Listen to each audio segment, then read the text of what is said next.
प्यारे विद्यार्थियों, इस क्लास में हम आपसे गद्यांश पर आधारित प्रश्नोत्तर को साझा करेंगे। आप जानते हैं कि आपकी पाठ्य पुस्तक में जो गद्य खंड है उस पर गद्यांश पर आधारित 5 प्रश्न हैं और प्रत्येक प्रश्न के लिए 2 नंबर निर्धारित होता है, यानी कुल मिलाकर के 10 अंक गद्यांश पर आधारित प्रश्न उत्तर पर निर्धारित होते हैं। तो बिना किसी देरी के हम राष्ट्र का स्वरूप, जो कि डॉक्टर वासुदेव शरण अग्रवाल जिसके लेखक हैं, इस पाठ के जो अभ्यास प्रश्न हैं उन अभ्यास प्रश्न पर विस्तृत चर्चा करेंगे। चूंकि गद्य को पढ़ना भी उतना ही आवश्यक है जितना आप पद्य या संस्कृत खंड को पढ़ते हैं, हिंदी में गद्य का भी उतना ही महत्व है जितना पद्य और संस्कृत एवं व्याकरण का है। गद्यांश को अधिकांश विद्यार्थी इग्नोर करते हैं, परंतु आपको ऐसा नहीं करना है। आइए हम राष्ट्र का स्वरूप जो शीर्षक है, इसके गद्यांश पर आधारित निम्नलिखित जो भी प्रश्न हैं उनके उत्तर को समझने का प्रयास करेंगे। देखिए, गद्यांश पहला दिया गया है कि भूमि, भूमि पर बसने वाला जन और जन की संस्कृति, इन तीनों के सम्मिलन से राष्ट्र का स्वरूप बनता है। भूमि का निर्माण देवों ने किया है, वह अनंत काल से है। उसके भौतिक रूप, सौंदर्य और समृद्धि के प्रति सचेत होना हमारा आवश्यक कर्तव्य है। भूमि के पार्थिव स्वरूप के प्रति हम जितने अधिक जागृत होंगे उतनी ही हमारी राष्ट्रीयता बलवती हो सकेगी। यह पृथ्वी सच्चे अर्थों में समस्त राष्ट्रीय विचारधाराओं की जननी है। जो राष्ट्रीयता पृथ्वी के साथ नहीं जुड़ी वह निर्मूल होती है। राष्ट्रीयता की जड़ें पृथ्वी में जितनी गहरी होंगी उतना ही राष्ट्रीय भावों का अंकुर पल्लवित होगा। इसलिए पृथ्वी के भौतिक स्वरूप की आद्योपांत जानकारी प्राप्त करना, उसकी सुंदरता, उपयोगिता और महिमा को पहचानना आवश्यक धर्म है। आइए प्रश्नों को पढ़ते हैं और इसके उत्तर को भी हम आपसे साझा कर रहे हैं। उत्तर को बहुत ही ध्यान से सुनिएगा और आपको लगता है कि लिख लेना चाहिए तो आप उसे लिख लीजिए अपनी कॉपी पर। देखिए, पहला प्रश्न जो है वो दिया गया कि उपयुक्त गद्यांश के शीर्षक एवं लेखक का नाम लिखिए। तो शीर्षक का नाम जो है वो राष्ट्र का स्वरूप है और लेखक का नाम डॉक्टर वासुदेव शरण अग्रवाल। तो आप लिखेंगे उपयुक्त गद्यांश के शीर्षक का नाम राष्ट्र का स्वरूप और लेखक का नाम डॉक्टर वासुदेव शरण अग्रवाल। दूसरा प्रश्न है कि राष्ट्र भूमि के प्रति हमारा आवश्यक कर्तव्य क्या है। तो आप उत्तर लिखेंगे कि राष्ट्र भूमि के प्रति हमारा आवश्यक कर्तव्य उसके भौतिक रूप, सौंदर्य और समृद्धि के प्रति सचेत होना है। एक बार फिर से देखेंगे इसका उत्तर, राष्ट्र भूमि के प्रति हमारा कर्तव्य क्या है। तो आप लिखेंगे कि राष्ट्र भूमि के प्रति हमारा जो आवश्यक कर्तव्य है उसके भौतिक रूप, सौंदर्य और समृद्धि के प्रति सचेत होना। ठीक है। तीसरा प्रश्न दिया गया है कि किस प्रकार की राष्ट्रीयता को लेखक ने निर्मूल कहा है। तो आप इसका उत्तर लिखेंगे कि लेखक ने कहा है कि जो राष्ट्रीयता पृथ्वी के साथ नहीं जुड़ी वह निर्मूल होती है। जो राष्ट्रीयता पृथ्वी के साथ नहीं जुड़ी वह निर्मूल होती है। अगला प्रश्न है, यह पृथ्वी सच्चे अर्थों में क्या है। प्रश्न दिया गया कि यह पृथ्वी सच्चे अर्थों में क्या है। तो आप इसका उत्तर लिखेंगे, यह पृथ्वी सच्चे अर्थों में समस्त राष्ट्रीय विचारधाराओं की जननी है। आप देखिए अगले प्रश्न की ओर बढ़ते हैं। यह क्या है, रेखांकित अंश की व्याख्या कीजिए। तो रेखांकित अंश की व्याख्या के लिए आप रेखांकित अंश की व्याख्या के अंतर्गत आप लिखेंगे, राष्ट्रीयता की जड़ें पृथ्वी में जितनी अधिक गहरी होंगी उतना ही राष्ट्रीय भावों का अंकुर पुष्पित एवं पल्लवित होगा। अर्थात राष्ट्रीयता का आधार जितना अधिक सशक्त होगा, राष्ट्रीय भावनाएं भी उतनी ही अधिक विकसित होंगी। अतः प्रारंभ से अंत तक पृथ्वी के भौतिक स्वरूप की जानकारी रखना तथा उसके रूप, सौंदर्य, उपयोगिता एवं महिमा को पहचानना प्रत्येक मनुष्य का न केवल कर्तव्य है अपितु उसका धर्म भी है। ये आप इतना लिखेंगे। नेक्स्ट प्रश्न है कि भूमि का निर्माण किसने किया है और कब से है। तो आप उसका उत्तर लिखेंगे, ने किया है और यह अनंत काल से है। नेक्स्ट प्रश्न है कि भूमि के पार्थिव स्वरूप के प्रति जागरूक रहने का परिणाम क्या होगा। तो आप इसका उत्तर लिखेंगे कि भूमि के पार्थिव स्वरूप के प्रति जागरूक होने पर परिणाम राष्ट्रीयता की भावना की प्रबलता है। यानी भूमि के पार्थिव स्वरूप के प्रति आप जितनी ज़्यादा जागृत होंगे उतना ही इसका परिणाम यह मिलेगा कि आप राष्ट्रीयता की भावना के प्रति क्या होंगे, प्रबल होंगे। ठीक, तो इसका उत्तर आप लिखेंगे कि भूमि के पार्थिव स्वरूप के प्रति जागरूक होने पर परिणाम राष्ट्रीयता की भावना की प्रबलता है। अगला प्रश्न है कि किसके सम्मिलन से राष्ट्र का स्वरूप बनता है। तो आप इसका उत्तर लिखेंगे कि भूमि, जन और संस्कृति के सम्मिलन से राष्ट्र का स्वरूप बनता है। भूमि, जन और संस्कृति के सम्मिलन से राष्ट्र का स्वरूप बनता है। नेक्स्ट प्रश्न है कि यह पृथ्वी सच्चे अर्थों में किसकी जननी है। तो आप इसका उत्तर लिखेंगे, यह पृथ्वी सच्चे अर्थों में समस्त राष्ट्रीय विचारधाराओं की जननी है। अगला प्रश्न है कि हमारी राष्ट्रीयता कैसे बलवती हो सकेगी। तो आप इसका उत्तर लिखेंगे कि भूमि के पार्थिव स्वरूप के प्रति हम जितने अधिक जागृत होंगे, हमारी राष्ट्रीयता उतनी ही बलवती हो सकेगी। पृथ्वी के पार्थिव स्वरूप के प्रति हम जितने अधिक जागृत होंगे, उतनी ही हमारी राष्ट्रीयता बलवती हो सकेगी। ठीक है, इतना आप इसका उत्तर लिखेंगे। अगला जो आपका गद्यांश है वो दिया गया है कि मातृभूमि पर निवास करने वाले मनुष्य राष्ट्र का दूसरा अंग है। पृथ्वी हो और मनुष्य न हो तो राष्ट्र की कल्पना असंभव है। पृथ्वी और जन दोनों के सम्मिलन से ही राष्ट्र का स्वरूप संपादित होता है। जन के कारण ही पृथ्वी मातृभूमि की संज्ञा प्राप्त करती है। पृथ्वी माता है और जन सच्चे अर्थों में पृथ्वी का पुत्र है। माता भूमि पुत्रो अहम पृथ्व्या, भूमि माता है, मैं उसका पुत्र हूँ। जन के हृदय में सूत्र का अनुभव ही राष्ट्रीयता की कुंजी है। इसी भावना से राष्ट्र निर्माण के अंकुर उत्पन्न होते हैं। तो देखिए, गद्यांश पर आधारित जो प्रश्न है उसके उत्तर की ओर हम बढ़ते हैं। देखिए, जो गद्यांश से दिया गया कि पाठ का शीर्षक और लेखक का नाम लिखिए, तो पाठ का शीर्षक का नाम है राष्ट्र का स्वरूप और लेखक है वासुदेव शरण अग्रवाल। दूसरा प्रश्न है कि राष्ट्र की कल्पना कब असंभव है, तो आप उत्तर लिखेंगे यदि पृथ्वी हो और मनुष्य न हो तो राष्ट्र की कल्पना असंभव है। यदि पृथ्वी हो और मनुष्य उस पर न हो तो राष्ट्र की कल्पना क्या है, असंभव है। अगला है पृथ्वी और जन दोनों मिलकर क्या करते हैं, तो आप उत्तर लिखेंगे कि पृथ्वी और जन दोनों मिलकर राष्ट्र के स्वरूप को संपादित करते हैं। अगला प्रश्न है पृथ्वी कब मातृभूमि की संज्ञा प्राप्त करती है, तो आप उत्तर लिखेंगे कि पृथ्वी मातृभूमि संज्ञा मनुष्य के कारण ही प्राप्त करती है। अगला है रेखांकित अंश की व्याख्या कीजिए। तो रेखांकित अंश की व्याख्या के अंतर्गत आप लिखेंगे जिस प्रकार माता हमें जन्म देती है, पालन पोषण करती है, हमें प्यार करती है, उसी प्रकार पृथ्वी हमें अनाज देती है। इसकी धूल में हम खेलकर बड़े होते हैं, इसकी हवा में हम सांस लेते हैं। पृथ्वी एक माता के ही समान हमारा पालन पोषण करती है। अतः पृथ्वी एक माता के समान है और प्रत्येक मनुष्य जो है वो सच्चे अर्थों में पृथ्वी का पुत्र है। इतनी चीज़ों को आप लिखेंगे।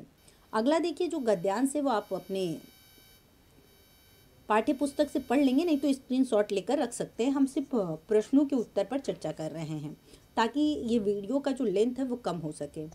देखिए, पहला प्रश्न दिया गया है ग में कि जन का प्रवाह किस तरह होता है, तो आप उत्तर लिखेंगे जन का प्रवाह अनंत होता है। ठीक है, अनंत होता है। नेक्स्ट प्रश्न है पाठ का शीर्षक एवं लेखक का नाम लिखिए। तो शीर्षक का नाम राष्ट्र का स्वरूप और लेखक का नाम वासुदेव शरण अग्रवाल है। रेखांकित अंश की व्याख्या करनी है। तो रेखांकित अंश की व्याख्या में लिखेंगे कि प्रत्येक राष्ट्र का इतिहास निरंतर बदलता रहता है, उसमें अनेक उतार चढ़ाव आते रहते हैं, किंतु राष्ट्र के निवासियों की श्रृंखला निरंतर चलती रहती है। मनुष्य पीढ़ी दर पीढ़ी अपने राष्ट्र के साथ जुड़ा रहता है। इसी कारण हजारों वर्षों से मनुष्य ने अपनी पृथ्वी के साथ तादात्म्य स्थापित किया हुआ है तथा विचित्र दृष्टियों से एक रूपता बनाई हुई है। जब तक राष्ट्र रहेगा और राष्ट्र की प्रगति होती रहेगी, तभी तक राष्ट्रीय जन का जीवन भी रहेगा। अगला प्रश्न है कि सूर्य की रश्मि पड़ता है, तो आप उत्तर लिखेंगे कि सूर्य की रश्मियों के प्रभाव से राष्ट्रीय जन का जीवन भी अमर है। सूर्य की रश्मियों के प्रवाह से राष्ट्रीय जन का जीवन भी अमर है। अगला प्रश्न है घाटों का निर्माण का आशय स्पष्ट कीजिए। तो आप उत्तर लिखेंगे यहाँ पर घाटों का निर्माण का आशय मनुष्य अपने कर्म और श्रम के द्वारा विकास के लिए पद चिन्ह छोड़ता है। ठीक है, या आप इस तरह लिख लेंगे कि यहाँ पर घाटों का निर्माण का आशय यह है कि मनुष्य जो है वो अपने कर्म और परिश्रम के द्वारा विकास के लिए पद चिन्ह बनाता है। ठीक है, सततवाही का अर्थ स्पष्ट कीजिए। तो सततवाही का अर्थ है सदा प्रवाहित या अस्थायी।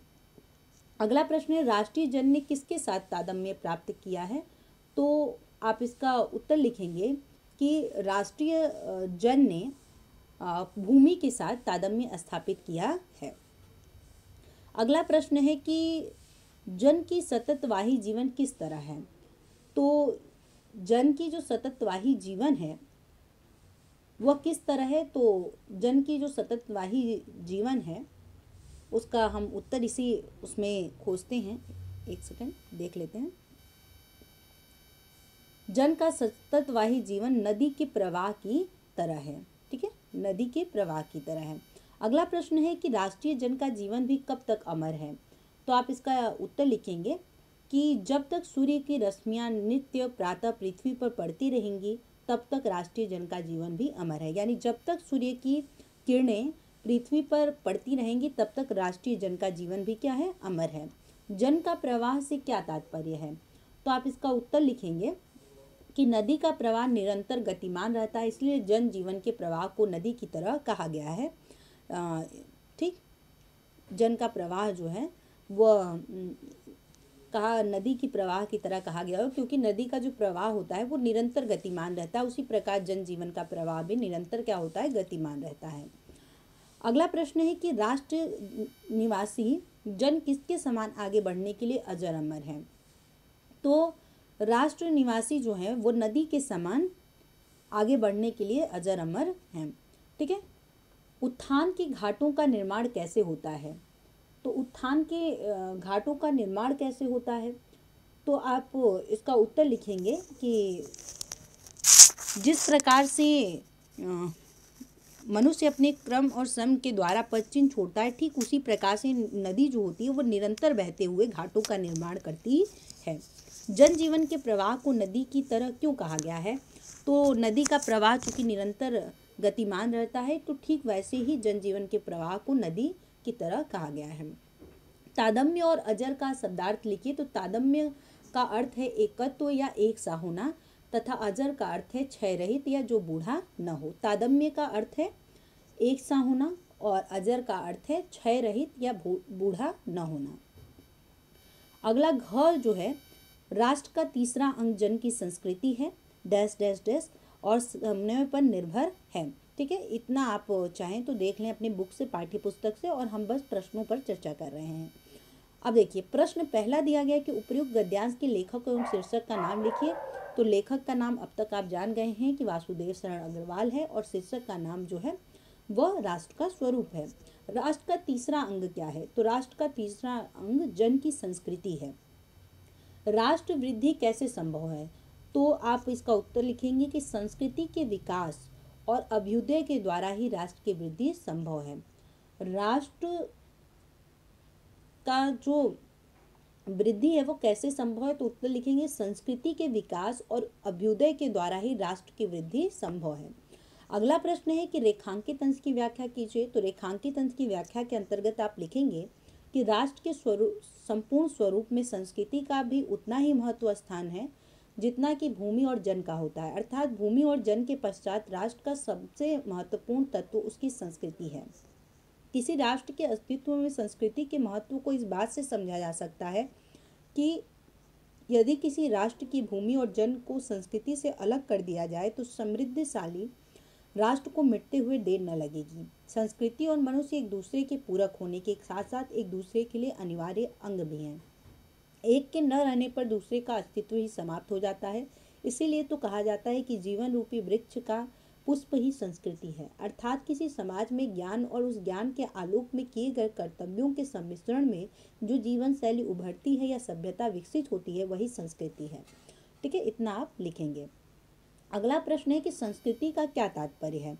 तो आप संस्कृति का तात्पर्य लिखेंगे कि सभ्यता किसी समाज के ज्ञान और उस ज्ञान के आलोक में किए गए कर्तव्यों के मिश्रण से जो जीवन शैली उभरती है या सभ्यता विकसित होती है वही संस्कृति है। एक बार पुनः आप सुन लीजिए, सभ्यता किसी समाज के ज्ञान और उस ज्ञान के आलोक में किए गए कर्तव्यों के सम्मिश्रण से जो जीवन शैली उभरती है या सभ्यता विकसित होती है वही क्या है, संस्कृति है। अगला प्रश्न है कि लेखक ने क्यों कहा है कि संस्कृति के सौंदर्य में जीवन का सौंदर्य छिपा हुआ है। तो आप इसका उत्तर लिखेंगे कि लेखक ने कहा है कि जिस प्रकार किसी भी वृक्ष का सारा सौंदर्य, सारा गौरव और सारा मधुरस उसके पुष्प में विद्यमान रहता है, उसी प्रकार राष्ट्र के जीवन का चिंतन, मनन एवं सुंदरता उसकी संस्कृति पे ही निवास करती है। राष्ट्रीय संस्कृति किसे कहते हैं। ठीक है, तो राष्ट्रीय संस्कृति किसे कहते हैं। तो आप इसका उत्तर लिखेंगे कि भूमि पर बसने वाले जन ने ज्ञान के क्षेत्र में जो सोचा है और कर्म के क्षेत्र में जो रचा है, इन दोनों के रूप में हमें जिस संस्कृति का दर्शन प्राप्त होता है उसे राष्ट्रीय संस्कृति कहते हैं। किसी राष्ट्र का लोप कब हो जाता है। यानी किसी राष्ट्र का लोप कब हो जाता है, तो हम इसमें उत्तर खोजेंगे किसी राष्ट्र का लोप कब हो जाता है। तो इसका उत्तर हम देखेंगे, इसमें आपको उत्तर प्राप्त होगा, यदि भूमि और जन अपनी संस्कृति से विरहित कर दिए जाएं तो राष्ट्र का लोप समझना चाहिए। तो ये इतना आप इसका उत्तर लिखेंगे। अगला देखते हैं प्रश्न क्या है। अगला प्रश्न है कि भूमि और जन के अतिरिक्त राष्ट्र में और क्या महत्वपूर्ण है। तो भूमि और जन के अतिरिक्त राष्ट्र में संस्कृति जो है वह क्या है, महत्वपूर्ण है। उत्तर देख लेते हैं। भूमि और जन के अतिरिक्त संस्कृति ही आप लिखेंगे, ठीक है, महत्वपूर्ण है। अगले प्रश्न की ओर हम बढ़ते हैं, अगले गद्यांश की ओर। तो अगला गद्यांश जो है वो दिया गया है, पृथ्वी के विशाल प्रांगण में सब जातियों के लिए समान क्षेत्र है। समन्वय के मार्ग से भरपूर प्रगति और उन्नति करने का सबको एक जैसा अधिकार है। किसी जन को पीछे छोड़कर राष्ट्र आगे नहीं बढ़ सकता। अतएव राष्ट्र के प्रत्येक अंग की सुध हमें लेनी होगी। राष्ट्र के शरीर के एक भाग में यदि अंधकार और निर्बलता का निवास है तो समग्र राष्ट्र का स्वास्थ्य उतने अंश में असमर्थ रहेगा। इस प्रकार समग्र राष्ट्र को जागरण और प्रगति की एक जैसी उदार भावना से संचालित होना चाहिए। देखिए अथवा करके दिया है, राष्ट्र का तीसरा अंग डैश डैश संज्ञा संस्कृति है। अगर ये आता है तो भी उत्तर आपका सेम होगा जो हम लोग देखेंगे। या जीवन के विटप डैश डैश डैश दर्शन मिलते हैं। अब देखिए उपयुक्त गद्यांश का संदर्भ लिखिए, संदर्भ आप लिख लेंगे पूर्वत, ठीक है। रेखांकित अंश की व्याख्या करनी है, तो रेखांकित अंश की व्याख्या हम आपको बताते हैं। देखिए आप इसमें लिखेंगे कि किसी भी व्यक्ति को पीछे छोड़कर कोई भी राष्ट्र प्रगति के मार्ग पर आगे नहीं बढ़ सकता। इसी प्रकार किसी भी वर्ग को अथवा किसी भी क्षेत्र को पिछड़ा हुआ छोड़कर संपूर्ण राष्ट्र प्रगति नहीं कर सकता। अतः राष्ट्र की उन्नति के लिए उसके प्रत्येक क्षेत्र, प्रत्येक वर्ग, प्रत्येक संप्रदाय, प्रत्येक जाति और प्रत्येक व्यक्ति का ध्यान रखना होगा। यदि देश के किसी एक भाग में गरीबी, अशिक्षा अथवा पिछड़ापन है तो उसका प्रभाव केवल उसी क्षेत्र पर ही नहीं पड़ेगा बल्कि संपूर्ण राष्ट्र उससे प्रभावित होगा। ये इतना उत्तर आप लिखेंगे। नेक्स्ट है, राष्ट्र के प्रत्येक अंग की हमें सुध क्यों लेनी चाहिए। तो उत्तर आप लिखेंगे, हमें राष्ट्र के प्रत्येक अंग का ध्यान रखना चाहिए क्योंकि किसी जन को पीछे छोड़कर कोई भी राष्ट्र आगे नहीं बढ़ सकता। राष्ट्र के विकास के लिए सभी की समान सहभागिता आवश्यक होती है। अगला प्रश्न है, समस्त देशवासियों को एक जैसी भावना से क्यों ओतप्रोत होना चाहिए। तो आप उत्तर लिखेंगे, समस्त देशवासियों में समन्वय का भाव होना चाहिए और राष्ट्र के प्रति समान निष्ठा होना चाहिए। ठीक, इस पृथ्वी पर सबको एक समान अधिकार किस दृष्टि से प्राप्त है। तो आप इसका उत्तर लिखेंगे, इस धरती पर सभी मनुष्यों को समान अधिकार प्राप्त है क्योंकि सभी जन धरती माता के पुत्र हैं। पृथ्वी पर व्याप्त समस्त वस्तुओं का उपभोग करने का सभी को समान अधिकार प्राप्त है। अगला जो आपका गद्यांश है वो यह है कि जंगल में जिस प्रकार अनेक लताएं डैश डैश डैश सुखदायी रूप है। तो पहला इसमें प्रश्न दिया गया है कि जंगल और राष्ट्रीय जन में क्या समानता है। तो आप उत्तर लिखेंगे, जंगल और राष्ट्रीय जन में समानता है कि इनमें विविधता होते हुए भी एकता रहती है। अगला प्रश्न है कि विभिन्न संस्कृतियों के मिलन की तुलना किससे की गई है। तो आप उत्तर लिखेंगे कि विभिन्न संस्कृतियों के मिलन की तुलना जंगल एवं समुद्र से की गई है। अगला प्रश्न है, अदम्य और अविरोधी का शब्दार्थ लिखिए। तो अदम्य का अर्थ है प्रबल या प्रचंड और अविरोधी का अर्थ है विरोध न करने वाला। रेखांकित अंश की व्याख्या लिखनी है। तो रेखांकित अंश की व्याख्या के अंतर्गत आप लिखेंगे कि राष्ट्रीय संस्कृति अथवा राष्ट्र के अस्तित्व के लिए भाषा, धर्म, जाति, संप्रदाय आदि पर आधारित भेदभावों को विस्मृत कर देना चाहिए और पारस्परिक सौहार्द एवं विविधता में एकता की भावना का परिचय देना चाहिए। इस प्रकार की समन्वयात्मक भावना के परिणाम स्वरूप ही किसी राष्ट्र के नागरिक सुखद जीवन व्यतीत करने में सफल हो सकते हैं। अगला प्रश्न है कि उपर्युक्त पाठ का शीर्षक एवं लेखक का नाम लिखिए। तो शीर्षक का नाम राष्ट्र का स्वरूप और लेखक का नाम वासुदेव शरण अग्रवाल है। अगला देखिए, गद्यांश से धरती माता की कोख में जो अमूल्य निधियाँ भरी हैं डैश डैश डैश उनका ज्ञान होना भी आवश्यक है। ठीक है, इस गद्यांश का हम आपको उत्तर बता देते हैं। पहला है कि उपयुक्त गद्यांश का संदर्भ लिखिए अथवा उक्त गद्यांश के पाठ का शीर्षक और लेखक का नाम लिखिए। तो पाठ का नाम आप जान गए हैं, राष्ट्र का स्वरूप है और लेखक का नाम वासुदेव शरण अग्रवाल है। नेक्स्ट है रेखांकित अंश की व्याख्या करनी है। तो रेखांकित अंश की व्याख्या के अंतर्गत लिखेंगे कि धरती माँ के गर्भ में असीम मात्रा में मूल्यवान खजाना भरा हुआ है। यह पृथ्वी मूल्यवान वस्तुओं का विशाल कोष है। अनेक प्रकार के मूल्यवान रत्नों को अपने में धारण करने के कारण ही इस धरती को वसुंधरा कहा जाता है। इस तथ्य से हम सभी को परिचित होना चाहिए, क्योंकि यदि तथ्य हमें राष्ट्रीय भावना से जोड़ता है और आर्थिक रूप से संपन्न भी बनाता है। हजारों लाखों वर्षों से जब से इस धरती का निर्माण हुआ है, इसके गर्भ में विभिन्न प्रकार की धातुएं पोषित होती रही हैं। अगला है धरती माता को वसुंधरा क्यों कहा जाता है। तो धरती माँ को वसुंधरा इसलिए कहा जाता है क्योंकि वह अपने गर्भ में अनेक प्रकार के रत्नों को धारण करने वाली है। अगला है कि किसने पृथ्वी की देह को सजाया है। तो आप उत्तर लिखेंगे कि दिन रात बहने वाली नदियों ने पहाड़ों को पीस पीस कर अनगिनत प्रकार की मिट्टियों से पृथ्वी की देह को सजाया है। आर्थिक विकास के लिए क्या आवश्यक है। तो आप लिखेंगे आर्थिक विकास के लिए जांच पड़ताल आवश्यक है। अगला प्रश्न है कि अमूल्य निधियां कहाँ भरी हैं। तो धरती माता के कोख में अमूल्य निधियां भरी हैं। अगला देखिए, अगला जो आपका गद्यांश है वो इस प्रकार है कि साहित्य कला नृत्य डैश डैश के लिए स्वास्थ्य कर है। तो इसका पहला जो है वो प्रश्न है कि उपयुक्त गद्यांश का संदर्भ लिखिए। संदर्भ आप स्वयं से लिख लेंगे। रेखांकित अंश की व्याख्या हम आपको बताते हैं। लिखेंगे इसके अंतर्गत कि लेखक ने स्पष्ट किया है कि एक राष्ट्र में कई समुदाय हैं, उन सबकी अपनी अपनी संस्कृतियां हैं। ये संस्कृतियां साहित्य कला नृत्य गीत आमोद प्रमोद आदि अनेक रूपों में मुखरित होती हैं। बाह्य दृष्टि से देखने पर ये सभी भिन्न भिन्न दिखाई देती हैं, किंतु इनके अंदर मूल रूप से एक ही सूत्र एक ही आत्मा होती है। जो व्यक्ति सहृदय है वह प्रत्येक संस्कृति के आनंद पक्ष को स्वीकार करता है और उसमें आनंदित होता है। अगला देखिए प्रश्न है कि सहृदय व्यक्ति किसे स्वीकार करके प्रसन्नचित होता है। तो सहृदय व्यक्ति प्रत्येक संस्कृति के आनंद पक्ष को स्वीकार करके प्रसन्नचित होता है। सहृदय व्यक्ति प्रत्येक संस्कृति के आनंद पक्ष को स्वीकार करके प्रसन्नचित होता है।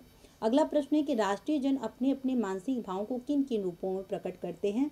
तो आप इसे का उत्तर लिखेंगे कि साहित्य कला नृत्य गीत आमोद प्रमोद आदि अनेक रूपों में राष्ट्रीय जन अपने अपने भावों को प्रकट करते हैं। अगला प्रश्न है राष्ट्रीय जन अपने मनोभावों को किन किन रूपों में प्रकट करते हैं। सेम आपका उत्तर वही है, साहित्य कला नृत्य गीत आमोद प्रमोद आदि अनेक रूपों में राष्ट्रीय जन अपने अपने भावों को प्रकट करते हैं। अगला प्रश्न है कि प्रत्येक संस्कृति के आनंद पक्ष को कौन स्वीकार करता है। तो सहृदय व्यक्ति प्रत्येक संस्कृति के आनंद पक्ष को स्वीकार करता है। अगला प्रश्न है कि विश्वव्यापी और आंतरिक आनंद का क्या अर्थ है। तो विश्वव्यापी और आंतरिक आनंद का क्या अर्थ है। तो विश्वव्यापी देख लेते हैं हम लोग इसका अर्थ। देखिए, अपने अपने मानसिक भावों को प्रकट करते आत्मा का जो विश्वव्यापी आनंद भाव है वह इन विविध रूपों में साकार होता है। यानी विश्वव्यापी और आंतरिक आनंद का क्या अर्थ है। तो विश्वव्यापी तो सभी को जो आनंद मिले, यानी आत्मा को जो आनंद मिले। ठीक है। अगला गद्यांश है कि यह नाम भाव ही भूमि और जन का दृढ़ बंधन है डैश डैश एक निष्कारण धर्म है। ठीक है। उपयुक्त गद्यांश के पाठ का और शीर्षक का नाम लिखना है, जो कि अब तक आपने समझ लिया है तो आप लिख लेंगे आराम से इसे। और दूसरा है कि किस दृढ़ भित्ति पर राष्ट्र का भवन तैयार किया जाता है। तो आप उत्तर लिखेंगे भूमि और जन की दृढ़ भित्ति पर राष्ट्र का भवन तैयार किया जाता है। अगला प्रश्न है कि किस मर्यादा को मानकर राष्ट्र के प्रति मनुष्यों के कर्तव्य और अधिकारों का उदय होता है। तो आप इसका उत्तर लिखेंगे कि अपनी धरती के प्रति आदर भाव रखना चाहिए। आदर भाव की दृढ़ दीवार पर ही राष्ट्र का निर्माण होता है और आदर की यह भावना दृढ़ चट्टान के समान है। इस चट्टान पर टिककर राष्ट्र का जीवन चिरस्थायी होता है। अगला प्रश्न है किसे पृथ्वी के वरदानों में भाग पाने का अधिकार है। तो जो जन पृथ्वी के साथ माता और पुत्र के संबंध को स्वीकार करता है उसे पृथ्वी के वरदानों में भाग पाने का अधिकार है। अगला प्रश्न है पुत्र का स्वाभाविक कर्तव्य क्या है। तो माता के प्रति अनुराग और सेवा भाव पुत्र का कर्तव्य है। तो यहाँ तक आपका जो गद्यांश पर आधारित प्रश्न उत्तर थे वो समाप्त होते हैं। और लास्ट वाला आप इसे करेंगे और करने के बाद आप हमें टेलीग्राम पर इसके उत्तर को भेजेंगे। धन्यवाद। जय हिंद। महादेव। घर रहिए, सुरक्षित रहिए।